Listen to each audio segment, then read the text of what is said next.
My name is Arthur Jennings.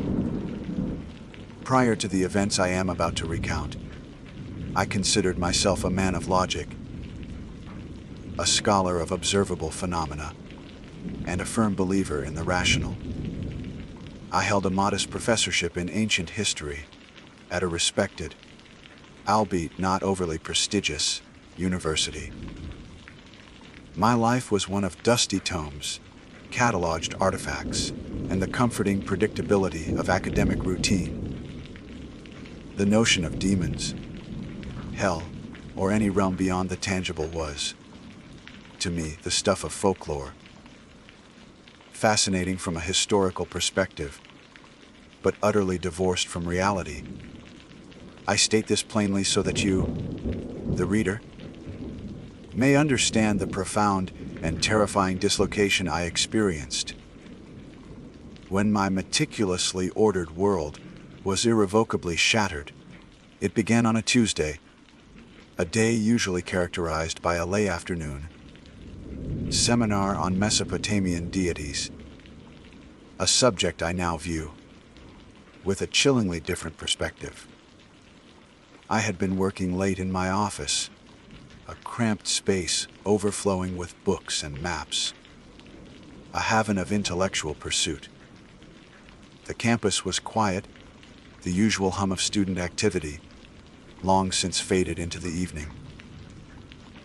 I recall a peculiar stillness in the air, an oppressive silence that seemed to swallow the usual city, sounds that drifted in from outside my window.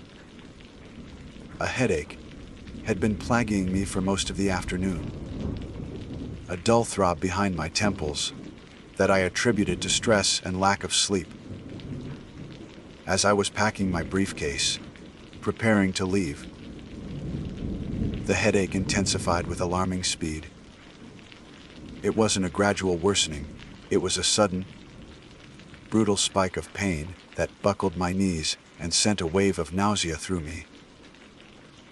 The room began to spin, the edges of my vision blurring. I remember reaching out to steady myself on my desk, my fingers knocking over a stack of research papers. The last thing I saw before consciousness deserted me was the faded cover of a book on Sumerian exorcism rituals, its title seeming to mock my impending fate. When I awoke, it was not the familiar surroundings of my office or a hospital bed, as one might logically expect. The air was the first thing that struck me, thick, acrid, and carrying a coppery tang that reminded me of old blood.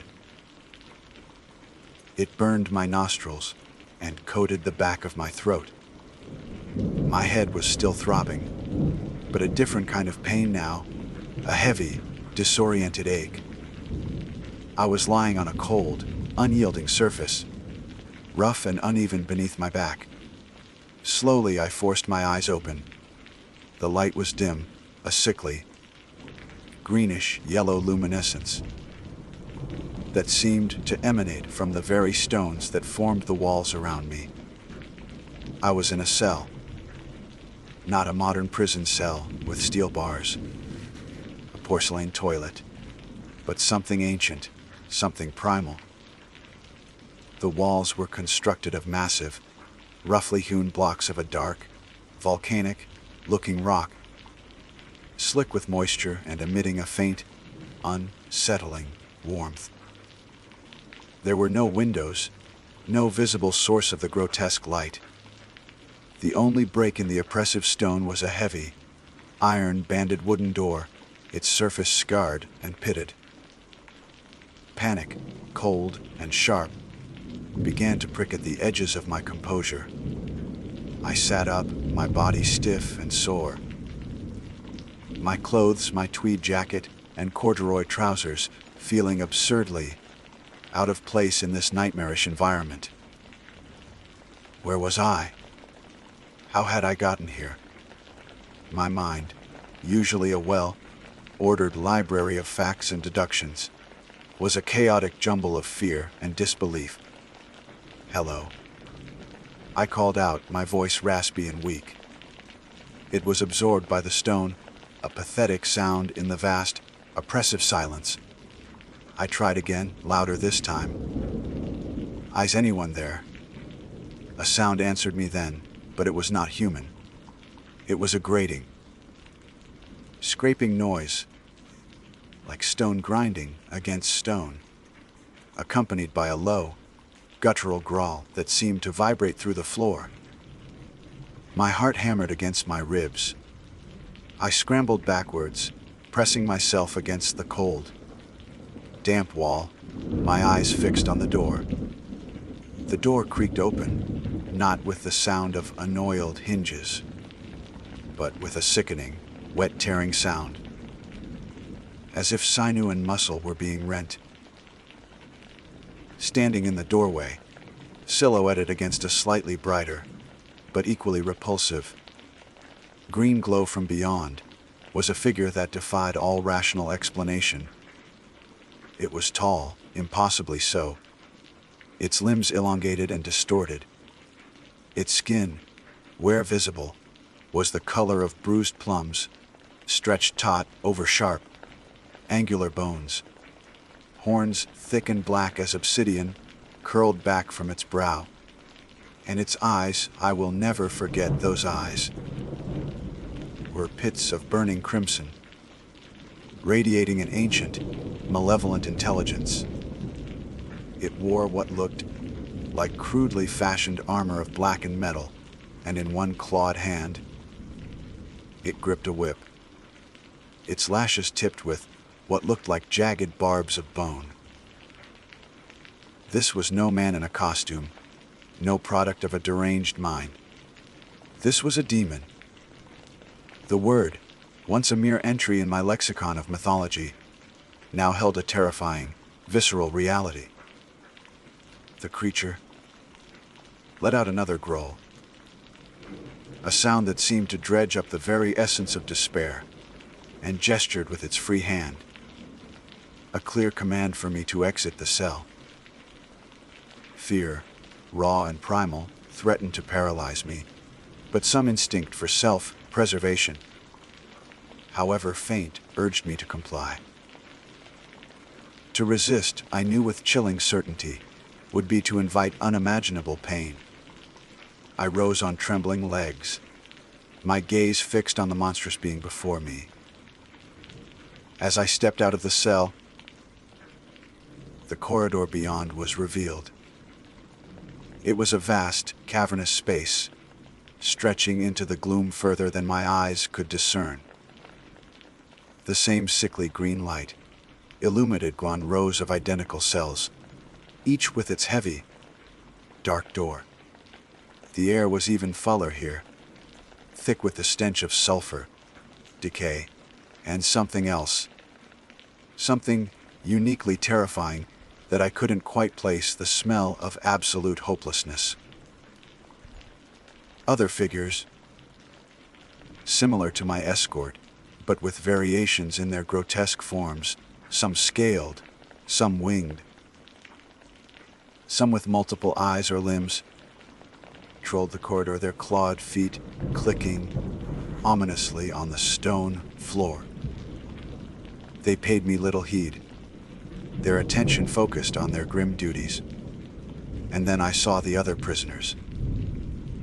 They were human, or at least they had been. Gaunt, hollow-eyed figures, clad in rags, were being herded along by the demonic guards. Their faces were masks of terror and despair, their bodies often bearing the marks of horrific abuse. Some were weeping openly. Others shuffled along in a state of numb shock. The sight of them, their shared humanity in this infernal place, struck me with a fresh wave of horror. This was not a solitary nightmare. It was a collective one. My demonic guard nudged me forward of the sharp of its whip handle, the bone tip digging painfully into my shoulder. I stumbled, catching myself before I fell, and began to walk, joining the miserable procession. The corridor seemed endless. The only sounds were the shuffling of feet, the occasional sob, the guttural commands of the guards, and the distant, echoing screams that seemed to be a permanent fixture of this hellish soundscape. After what felt like an eternity, we were herded into a vast, circular chamber. The ceiling was so high it was lost in shadow, and the walls were lined with more cells, stacked one atop the other like a monstrous honeycomb. In the center of the chamber was a raised dais, upon which sat a figure even more imposing than the guards. It was massive, its bulk spilling over the edges of a throne, like chair carved from what looked like polished bone. Its skin was the color of congealed blood, and a pair of immense, leathery wings, like those of a bat, were folded behind it. Its face was a terrifying tableau of cruelty, with a wide, fang-filled maw, and eyes that burned with a cold, calculating malice. This, I surmised, was a being of some authority. A hush fell over the assembled prisoners as the seated demon raised a clawed hand. Its voice, when it spoke, was not a guttural growl, but a surprisingly articulate, though deeply resonant and chilling, baritone. The words it spoke were not in any human tongue. I recognized, yet, terrifyingly, I understood them. It was as if the meaning was imprinted directly onto my consciousness. New arrivals. It boomed, its crimson eyes sweeping over us. Welcome to your eternal residence. You have been judged, found wanting, and delivered unto our care. A cruel smirk twisted its lips. Here, you will learn the true meaning of penance. It then proceeded to lay out what it called the rules of subsistence. These were not rules designed for rehabilitation or order in the human sense. They were a set of arbitrary and cruel edicts, seemingly designed to maximize suffering and extinguish hope. Roll 1. The demon declared, its voice echoing in the vast chamber. Obedience is absolute. The slightest infraction will be met with swift and imaginative correction. It gestured with a claw, and from the shadows, another demon dragged forward a wretched soul who was screaming and struggling. With a casual flick of its wrist, the seated demon unleashed a thin whip of what looked like black fire, which lanced out and struck the prisoner. The scream was cut short, replaced by a horrifying, sizzling sound. The prisoner collapsed, smoking and twitching. My stomach churned.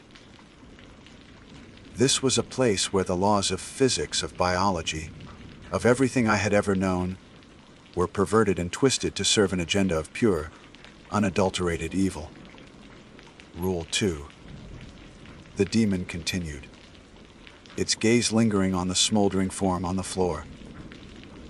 Sustenance is earned, not given. You will work. The nature of your labor will be varied. Another cruel smile. Failure to meet quotas will result in deductions from your already meager rations. Rule 3. Hope is a contraband. Do not cling to it. It will only make your stay more uncomfortable. Rule 4. Communication between inmates is discouraged. Your only meaningful interactions will be with your overseers. Rule 5. The hierarchy is immutable. You are the lowest. We are your masters. Understand this, and your suffering, while guaranteed, may be predictable. There were more rules, each more draconian in soul crushing than the last. They spoke of forbidden zones, of specific times when movement was restricted, of the absolute authority of even the meanest of the demonic guards. It was a charter for a society built on pain and fear. As the litany of rules concluded, a wave of despair, so profound it was almost a physical force, washed over me. My academic mind, usually so adept at analysis and problem-solving, felt utterly useless. How could logic prevail against such beings, in such a place? This wasn't a puzzle to be solved, it was a sentence to be endured. The prisoners, myself included, were then roughly divided into groups and led away by different guards, presumably to our assigned work or holding areas. The demon on the throne watched us go, its eyes glinting with a satisfaction that was utterly chilling. My journey into hell had truly begun, and the rules for survival, if survival was even possible, were stark, brutal, and seemingly designed to break not just the body, but the spirit itself. My name is Arthur Jennings, and this is the testimony of how I was taken to a prison run by demons, and the rules I had to learn to even begin Hen the Nightmare I was now a part of. The group I was herded into consisted of perhaps 24 souls, a motley collection of terror-stricken individuals whose previous lives were impossible to guess from their current wretched state. Our demonic escort, a hulking brute with skin like charred leather and a maw filled with needle-sharp teeth, prodded us relentlessly down a labyrinthine series of corridors. The sickly green luminescence persisted, casting long, dancing shadows that seemed to writhe with a life of their own. The air grew hotter, thicker, and the metallic tang of blood became more pronounced, mingled now with the unmistakable stench of burning flesh. We were led into a vast, cavernous chamber, even larger than the one where the rules had been proclaimed. The heat here was intense, emanating from a series of deep pits that glowed with an infernal red light scattered across the chamber floor. The purpose of these pits became horrifyingly clear as we drew closer. Suspended above each pit by thick, rusted chains were massive iron cauldrons bubbling with some viscous, dark liquid that emitted noxious fumes. The work, it seemed, involved these grotesque apparatuses. Our guard, whom I mentally began to refer to as Gringnash, due to the constant, rasping sound it made, gestured towards a pile of what looked like enormous, obsidian black bellows. "Stoke the fires," it growled, the words again imprinting themselves directly into my mind. The master requires his brew. The labor was as brutal as it was pointless, or so it seemed to my uninitiated eyes. We were to operate the bellows, pumping air into the glowing pits to keep the fires beneath the cauldrons at a roaring intensity. The bellows were incredibly heavy, designed for creatures of far greater strength than any human. Each downward thrust required the combined effort of 2 or 3 prisoners, our muscles screaming in protest, our hands quickly becoming raw and blistered. The heat was unbearable, searing our skin and lungs. Sweat poured from us, mingling with the grime and filth that coated the stone floor. The demonic overseers, several of them now patrolling the chamber, offered no respite. They moved among us like predatory animals, their crimson eyes missing nothing. Any sign of faltering, any hesitation, was met with a swift lash of their barbed whips. I saw a man beside me, his face pale and drawn, stumble from exhaustion. Before he could recover, a whip cracked across his back, tearing through his ragged shirt and drawing a thin line of blood. He cried out, a choked, desperate sound, but scrambled back to the bellows, his eyes wide with terror. Rule 1: obedience is absolute. The demonstration in the orientation chamber had not been an idle threat. The sustenance, when it eventually came, was a mockery of the term. Once what passed for a day, cycle here had ended, though how time was measured in this sunless realm, I could not fathom. We were herded into a smaller alcove. A trough, carved from the same dark stone as the walls, was filled with a gray, lumpy gruel. It smelled faintly of decay and something acrid, like spoiled chemicals. There were no bowls, no utensils. We were forced to scoop it up with our bare, filthy hands, jostling each other like starving animals. The degradation was as potent as the hunger. Rule 2: sustenance is earned. And what we earned was barely enough to keep us functioning for the next cycle of torment. Communication, as decreed by Rule 4, was indeed discouraged and effectively impossible. The guards were ever watchful, and the sheer terror of our situation, combined with the crushing labor, left little energy or inclination for conversation. Yet, in the shared misery, unspoken bonds formed. A fleeting glance of shared despair, a subtle shift to help another struggling with the bellows, a silent acknowledgement of another's pain. These were tiny, almost imperceptible acts of humanity in a realm designed to extinguish it. They were dangerous, these small rebellions of the spirit, but they were all we had. I tried to apply my academic mind to the situation, to find some pattern, some logic in the madness.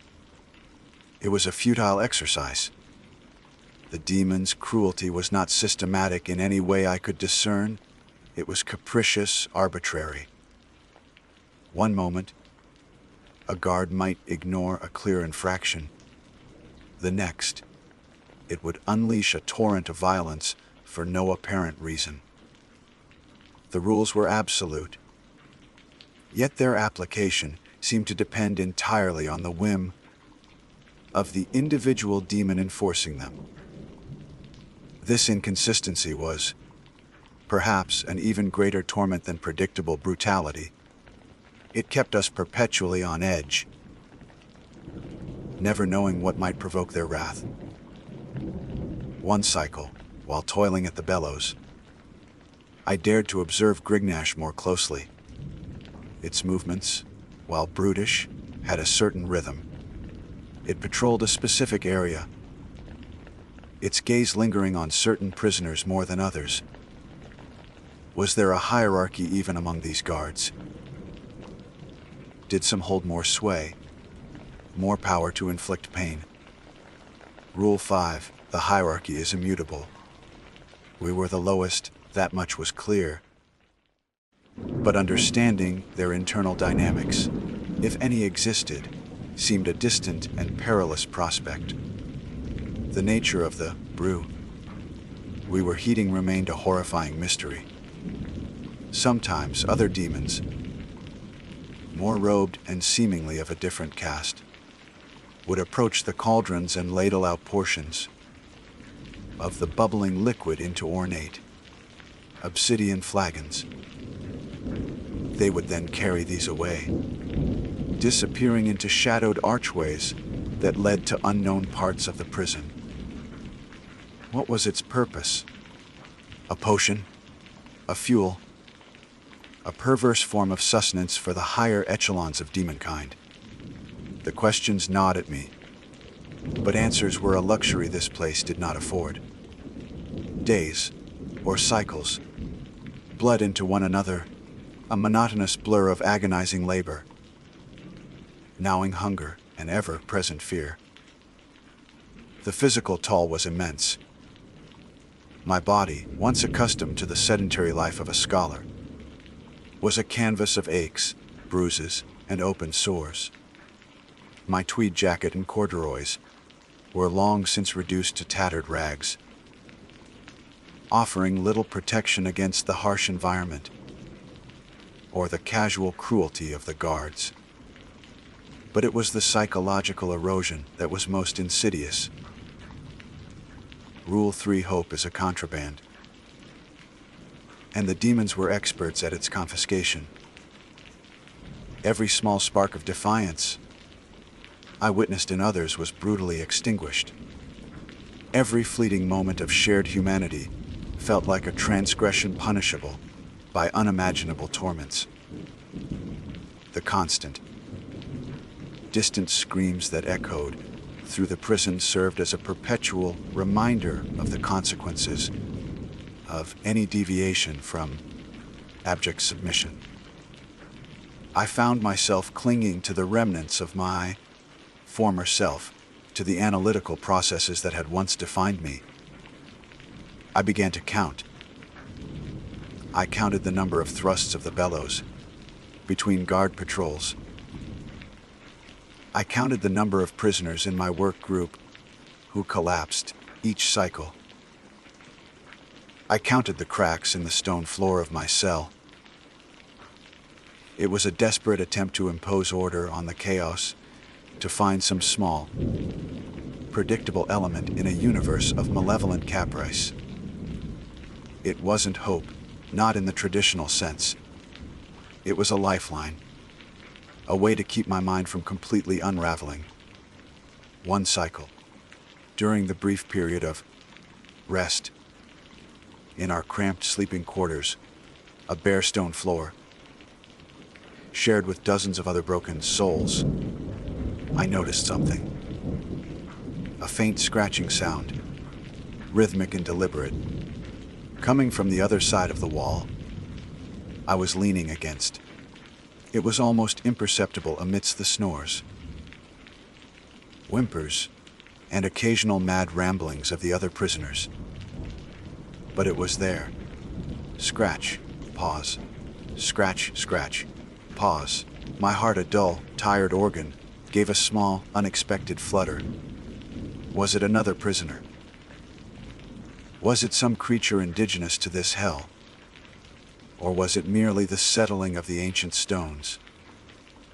Rule 4 forbade communication, and the risk of investigating was immense. Yet the sound, so out of place in the cacophony of despair, was a tiny anomaly, a deviation from the crushing norm. My logical mind, starved for stimulus, latched onto it. It was a puzzle, a minute variable in an equation of unending suffering. I didn't dare make a sound in response, not yet. The fear was too deeply ingrained. But as I lay there, listening to that faint, persistent scratching, a new, terrifying thought began to form, not of hope, but of a desperate, dangerous curiosity. What if, even in this meticulously crafted hell, there were whispers that the demons did not control? What if the rules, as absolute as they seemed, had cracks? The thought was perilous, a potential path to even greater suffering. But in a place designed to extinguish all thaw, beyond immediate survival, it was also the first truly independent idea I had entertained since my arrival. The scratching continued, a tiny, insistent rhythm in the heart of the inferno, and I knew, with a cold dread, that my academic curiosity, the very trait that had defined my former life, might now be the catalyst for my ultimate damnation. Or, perhaps, something else entirely. The path ahead was shrouded in deeper darkness than I could have ever imagined.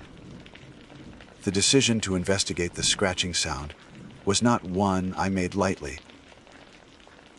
Every instinct, honed by cycles of terror and torment, screamed against it. Rule 4: communication between inmates is discouraged.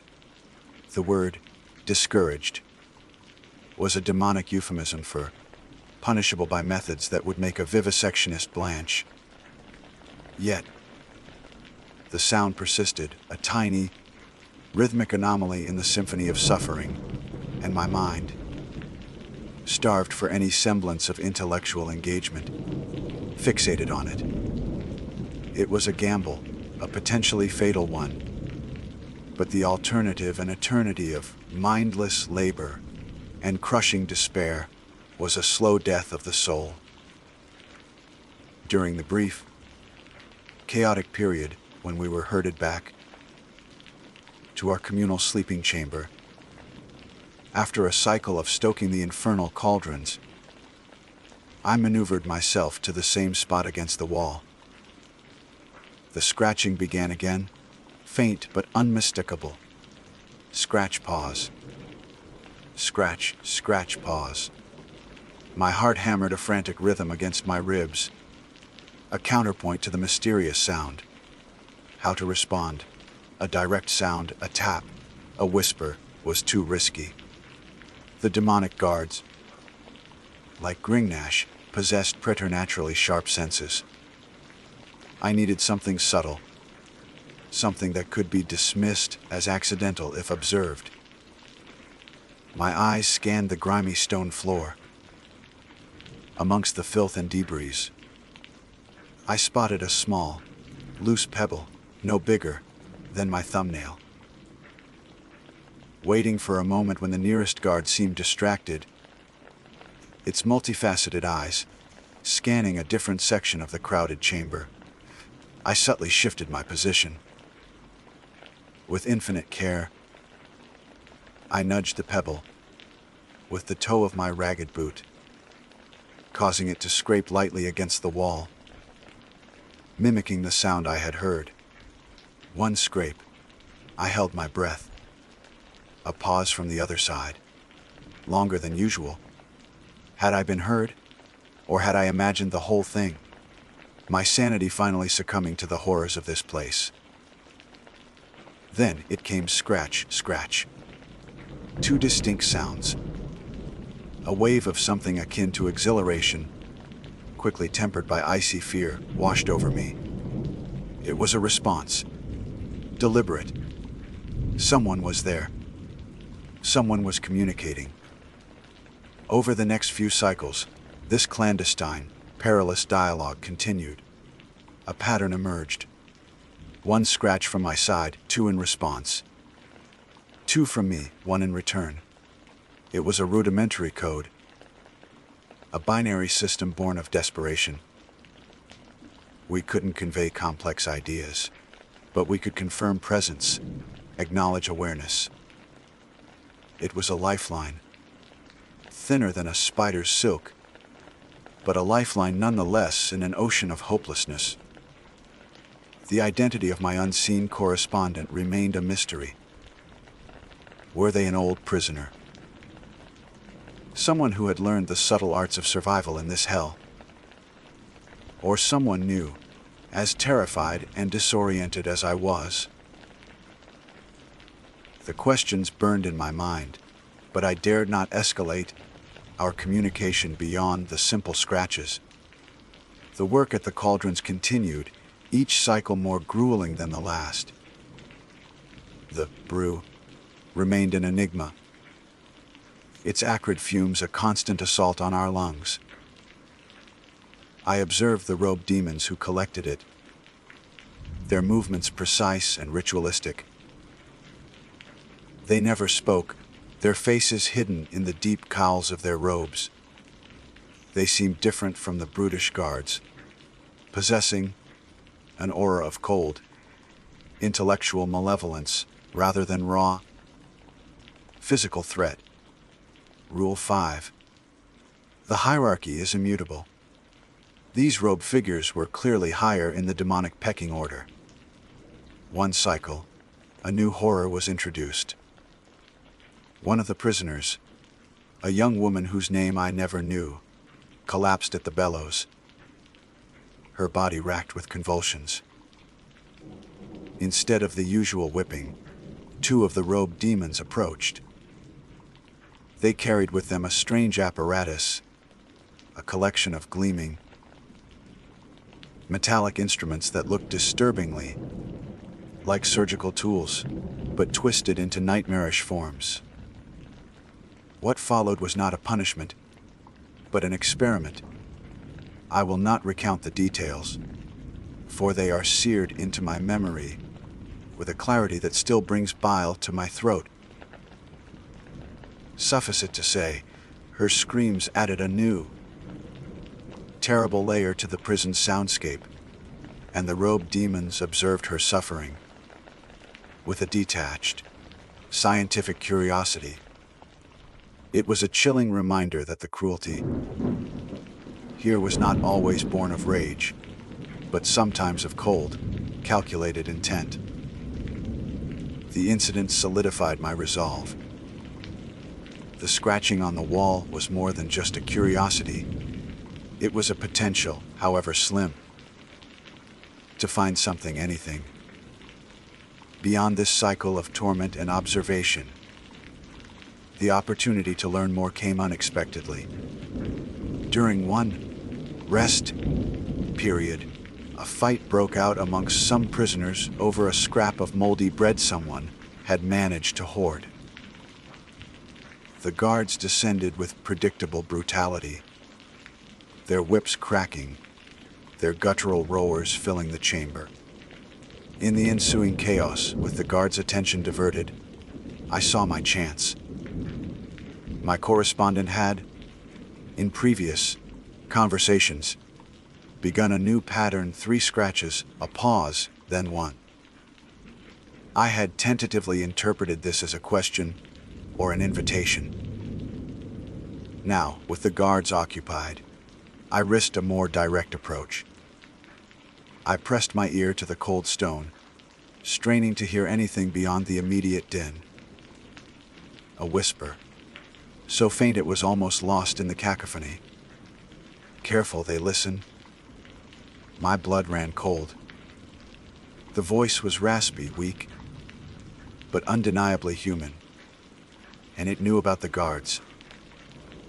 Taking an immense risk, I whispered back, my lips almost touching the stone. "Who are you?" A long pause. The sounds of the fight were dying down, the guards dragging away the unfortunate brawlers. Any moment, their attention could return. "A survivor," the voice finally came, "like you. For now." Another pause. "The walls have ears and teeth." Before I could respond, a shadow fell over me. Grignash. Its crimson eyes bored into me. Its lipless maw curled into something that might have been a sneer. My heart leaped into my throat. Had it heard? It merely grunted. However, we soon discovered why. With its whip handle towards the center of the room, where the other prisoners were being forced to kneel. The moment had passed, but the words resonated. The walls have ears and teeth. It wasn't just the guards we had to fear. The very structure of this prison was an enemy. Over the subsequent cycles, our whispered exchanges became slightly more daring, always conducted during moments of distraction, always brief, always terrifying. I learned that my correspondent's name was Alara. She had been in this hell for a period she could no longer accurately measure. Too many cycles to count. She'd whispered. She had seen countless souls broken, consumed, or simply vanish. Elara possessed a wealth of grim knowledge. She knew the patrol patterns of certain guards, the subtle signs that preceded a culling, a term that made my stomach clench, and, most importantly, she knew that the rules, while seemingly absolute, were sometimes bent by the demons themselves for their own inscrutable purposes or due to their own internal rivalries. They are not a monolith. Arthur, she whispered one cycle, her voice barely audible above the distant screams. There are factions, power struggles. The master on the throne is not the only power here. There are older things, deeper things. This was a revelation. My academic mind, accustomed to analyzing power, structures, and historical conflicts, seized upon this. If the demons were not united, could that be exploited? It was a dangerous thought, a spark of something that felt dangerously like the contraband hope. Elara also spoke of the quiet places, hidden, forgotten corners of the prison where the guards rarely patrolled, where one might find a moment's respite, or even, she hinted, something more. But reaching them was a perilous undertaking, requiring knowledge of the prison's ever-shifting layout and a suicidal degree of courage. There are ways out of the common paths, she breathed, her words sending a shiver down my spine. Tunnels, forgotten by most, but they are not safe. Other things dwell there, things even the guards fear. The brew we toiled over, Elara confirmed, was indeed a source of power for the demons, but also a volatile substance. It fuels their magic, their strength, she explained, but it is also unstable. Mishandle it and the results are explosive. This, too, lodged in my mind, a piece of a puzzle I was only beginning to comprehend. Our clandestine communication was not without its near disasters. Once, a lesser demon, a wiry, bat-winged creature, seemed to pause too long near our section of the wall, its head cocked as if listening. Elara and I froze, the silence stretching for an agonizing eternity before it finally moved on. The fear was a constant companion, a cold knot in my gut.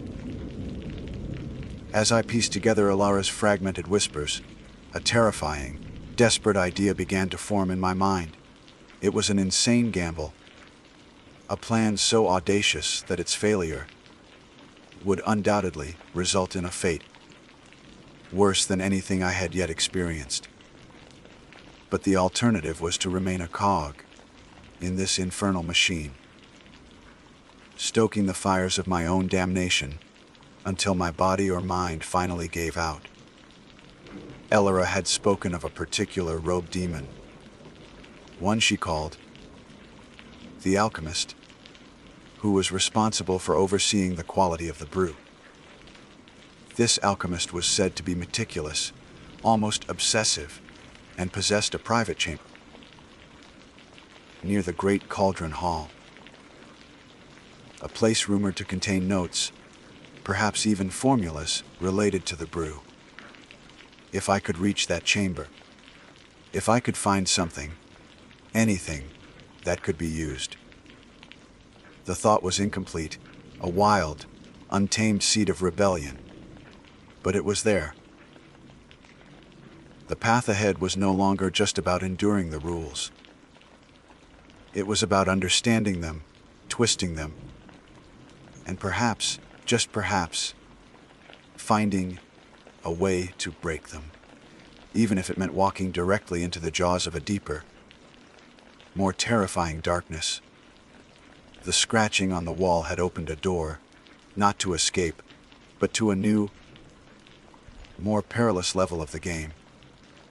And I, Arthur Jennings, the scholar of ancient history, was about to embark on the most dangerous research project of my life, with my sanity and my very soul as the stakes. The next cycle, I decided I would ask Elara about the alchemist's chamber. The quiet rhythm of the prison continued, but for me, something had irrevocably shifted. The path of mere survival was no longer enough.